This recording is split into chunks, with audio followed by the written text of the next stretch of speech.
स्वागत है दोस्तों मेरे एक और नए रिएक्शन वीडियो में। मैं हूं आपका दोस्त ऋषभ। तो दोस्तों आज जो वीडियो लेकर आया हूं वो है इंडियन मीडिया लेटेस्ट का, और टाइटल है आज के वीडियो का Nike wrote Allah name on their shoes uproar in Pakistan. तो चलिए दोस्तों वीडियो चालू करते हैं। देखने पहले ये हमने एक बूट परचेज किए हैं नाइक से। जबरदस्त जबरदस्त जबरदस्त। नाइक से बूट परचेज किए हैं और ऊपर भी अल्लाह लिखा हुआ है। अब क्या इसमें गौर से देखिएगा, ये मेरा कैमरामैन आपको दिखाएगा, इसके अंदर अल्लाह लिखा हुआ है। नाउजुबिल्ला, तौबा तौबा।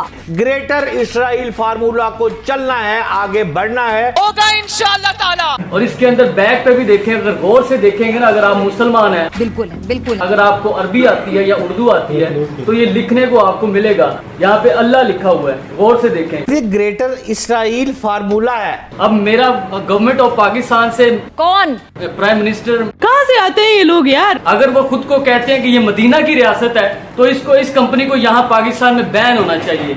मगर नहीं जी, जिसने पाकिस्तान तक आना है, ठीक कह रहा है बरलास, पाकिस्तान के बाद बारी पाकिस्तान की है। सही पकड़े हैं। ये देखें, गौर से देखें, हमारे लानत है यार मुसलमान होने पर, अगर हमारे मुल्क में ऐसी चीजें अगर सेल हो रही है तो। और ये इस्राइली जो फितना है, इसने पूरी दुनिया को अपनी लपेट में लेना है। इस्लामी एटमी पावर हैं, तो हम कितना खटकते होंगे इनकी आंखों को? बहुत ज्यादा खटकते हैं। इसी वजह से आप देखें तो इजराइल और इंडिया का आपस में एक बड़ा क्लोज नेक्सस है।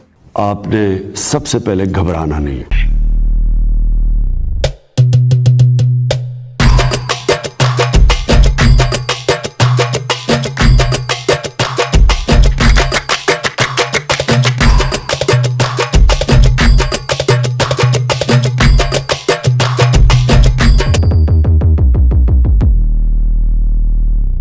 सारे दुनिया के गम एक तरफ और इन पाकिस्तानियों के गम एक तरफ। अल्लाह तौबा। अब बताओ भाई की ये टेंशन है कि भाई जूते पे अल्लाह का नाम छप गया। अल्लाह भी पता नहीं कहाँ कहाँ अपना नाम छपाया जा रहा है।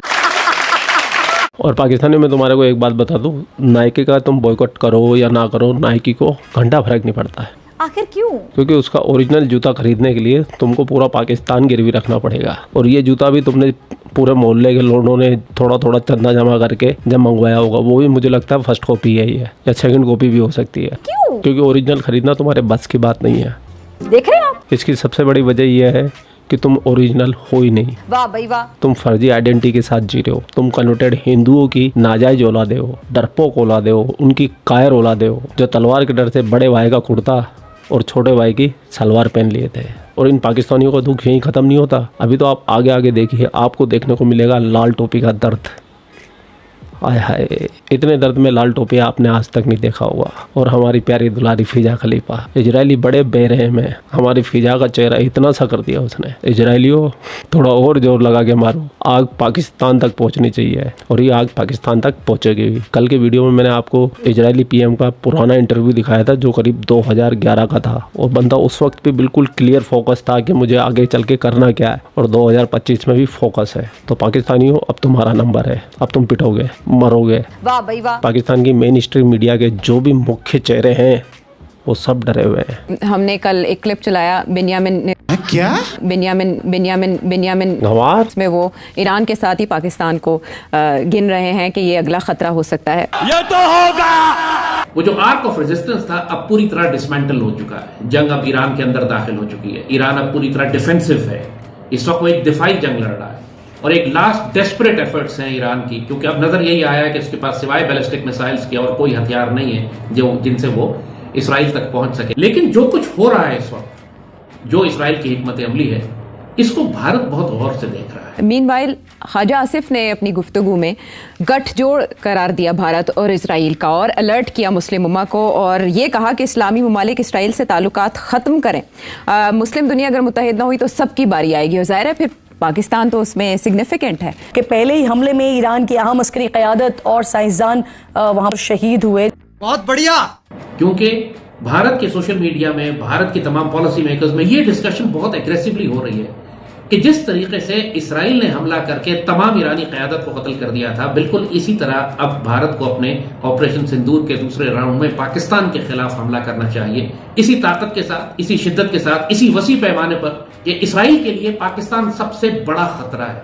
और इसराइल खुद पाकिस्तान से जंग नहीं करना चाहता, वो भारत के जरिए हमारे खिलाफ जंग करेगा। यानी Israel wants to fight Pakistan to the last Indian, आखिरी भारतीय फौजी तक इसराइल पाकिस्तान से जंग करेगा। आप अगर देख रही बड़ी हो, दोस्ती नरेंद्र मोदी ने किया होगी। कल भी टेलीफोनिक राब्ता सबसे पहले इन दोनों का ही हुआ था। राब्ते भी हुए, सारा कुछ हुआ। और ये जो पीछे हमारा इनके साथ एक मिलिट्री कॉन्फ्लिक्ट हुआ इंडिया के साथ, उसमें इजरायली वेपन्स इस्तेमाल हुए और जी इस्तेमाल हुए, और वो इजराइल को कोई डाउट नहीं है इंडिया के पाकिस्तान को वो किस नजर से देखते हैं, और वो डिक्लेयर करते हैं कि पाकिस्तान न्यूक्लियर प्रोग्राम, वो पाकिस्तान की मिलिट्री कैपेबिलिटी और पाकिस्तान के न्यूक्लियर प्रोग्राम को एज अ थ्रेट देखते हैं। इस बात का इंतजार कर रहे हैं, आगे बढ़कर एक दफा ठीक से दांत क्यों नहीं तोड़ देते, इस बात का क्यों इंतजार कर रहे हैं कि पहले हमला वो करे।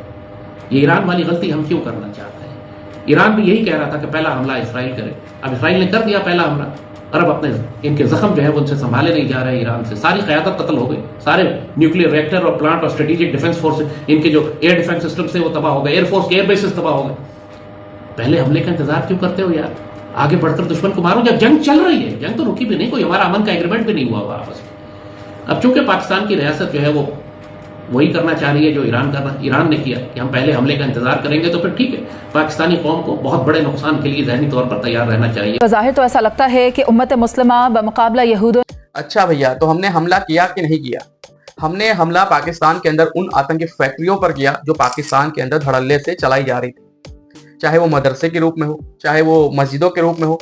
और दुनिया को पता है कि उन मदरसे और मस्जिदों में क्या चीजें हो रही थी, कैसी एक्टिविटीज हो रही थी, और वो मदरसे मस्जिदें किनकी थी, किन आतंकवादियों की थी।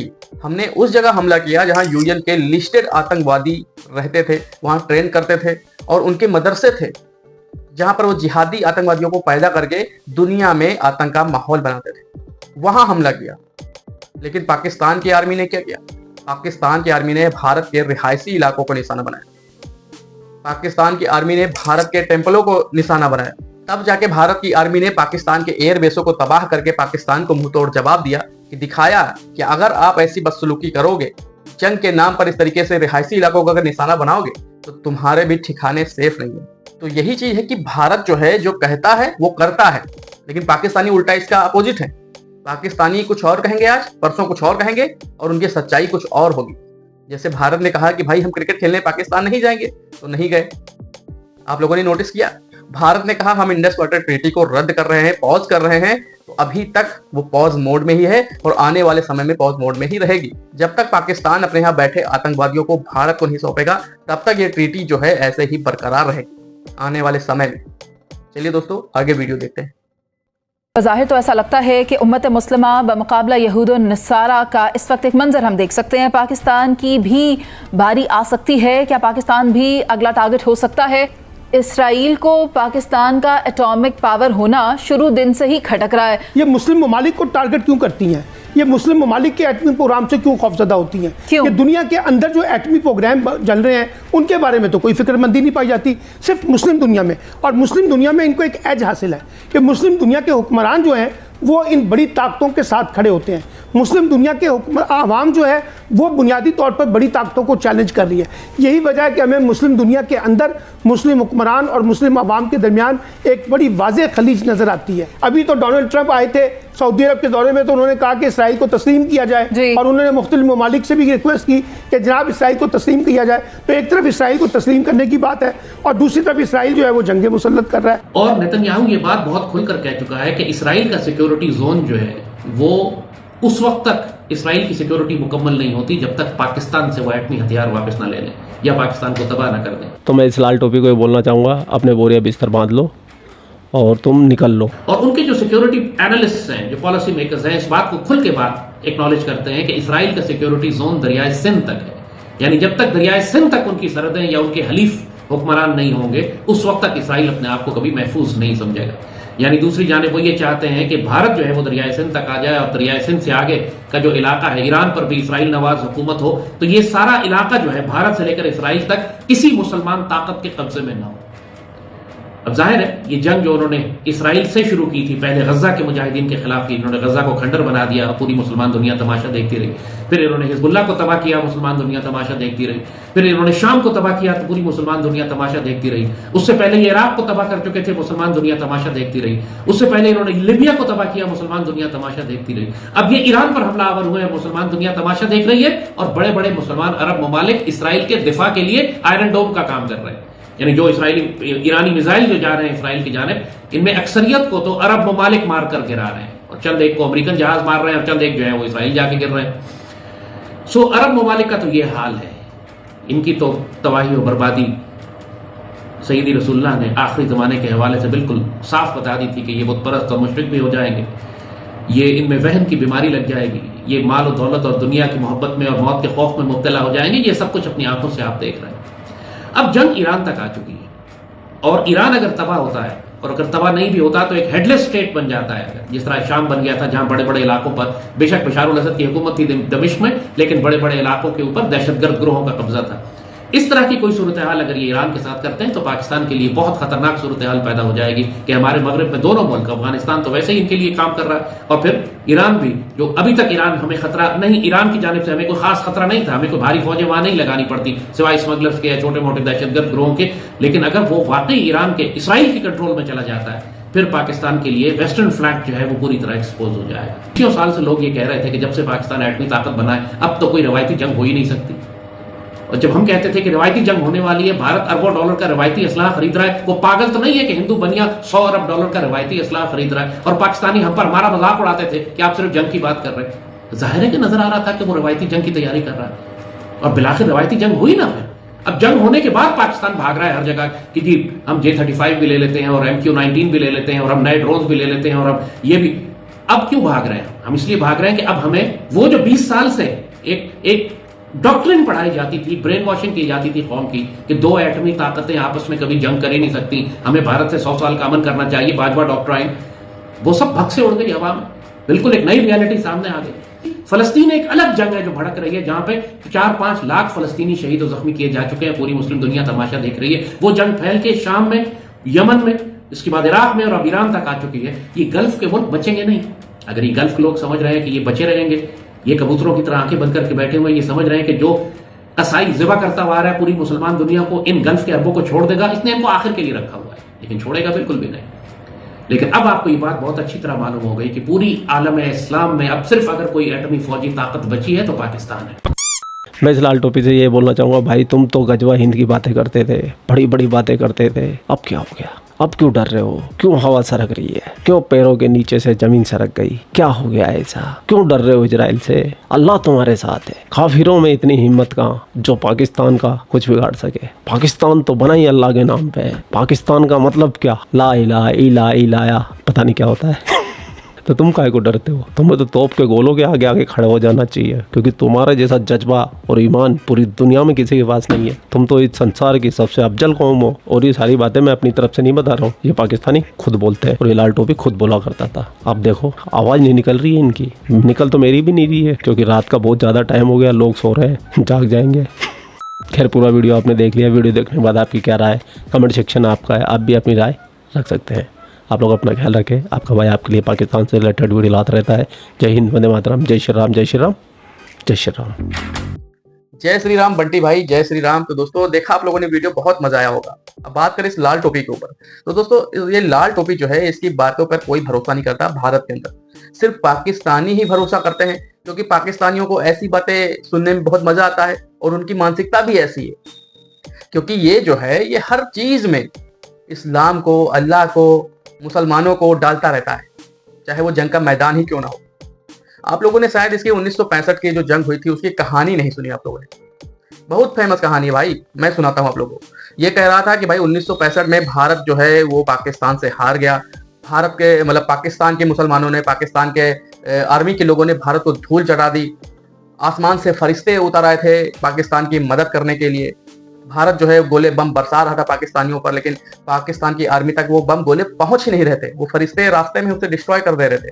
और जो पाकिस्तान की आर्मी भारतीय आर्मी पर हमला कर रही थी तो बहुत तेजी से कर रही थी। न जाने कहां से बम निकल रहे थे और भारत की आर्मी भाग रही थी। ऐसे ऐसे न जाने कैसे जाहिलियत वाली बातें जो है ये पाकिस्तान के लोगों को सुनाता रहता है। अब 1965 का जमाना, सोशल मीडिया का तो जमाना था नहीं, तो ये कहानियां सुनाता है और पाकिस्तान के लोग उस पर भरोसा भी करते हैं। अब इस जाहिल से कोई पूछे कि भाई अब ईरान में जो बम बरस रहे हैं तो कहाँ है तुम्हारा फरिश्ता, क्यों नहीं आ रहा है, क्यों नहीं बचा रहा है? पाकिस्तान आर्मी के जो ऑपरेशन सिंदूर में हालात हुए हैं, 9 एयरबेस तबाह किए हैं भारत की आर्मी ने, तब कहाँ गया आपका फरिश्ता, क्यों नहीं आया बचाने? फिलिस्तीन गाजा का जो हाल है वो भी तो मुसलमान है, अपने आप को बहुत ही बड़ा मुसलमान समझते हैं, पाकिस्तानियों से भी बड़ा। तो वहां जो हालात है तो फरिश्ता क्यों नहीं आ रहा? कोई पूछे जाके इनसे। ये लोग सिर्फ इंटरटेनमेंट के लिए हैं, जिसके लिए मैं आपको इस वीडियो में दिखाता हूं, तो आप सिर्फ इंटरटेनमेंट के तौर पे इनकी बातों को लीजिएगा। बाकी इन पे कोई भरोसा और विश्वास करने वाला चीज है ही नहीं। सिर्फ पाकिस्तानी ही करते हैं क्योंकि उन्हें पसंद है हर चीज में इस्लाम और मजहब को डालना, क्योंकि जब खुद पे आती है तो इस्लाम को आगे खड़ा कर देते हैं और कहते हैं कि देखो हमारे खिलाफ साजिश हो रही है, इस्लाम के खिलाफ साजिश हो रही है, मुसलमानों के खिलाफ प्रोपेगेंडा फैलाया जा रहा है, मुसलमान अब सुरक्षित नहीं है दुनिया में, इस्लाम सुरक्षित नहीं है, खून करो, कत्ल करो, ऐसे न जाने कैसी कैसी हरकतें चालू कर देते हैं इस्लाम को आगे खड़ा करके। तो ऐसी दोहरी मानसिकता वाले लोग जब तक दुनिया में है तब तक दुनिया में अस्थिरता पैदा रहेगी और बनी रहेगी। तो दोस्तों आज की वीडियो यहीं खत्म करता हूं और मिलता हूं ऐसे किसी एक और नए रिएक्शन वीडियो में। तब तक के लिए आप सभी जो है वो अपना बहुत ख्याल रखिए। नमस्कार।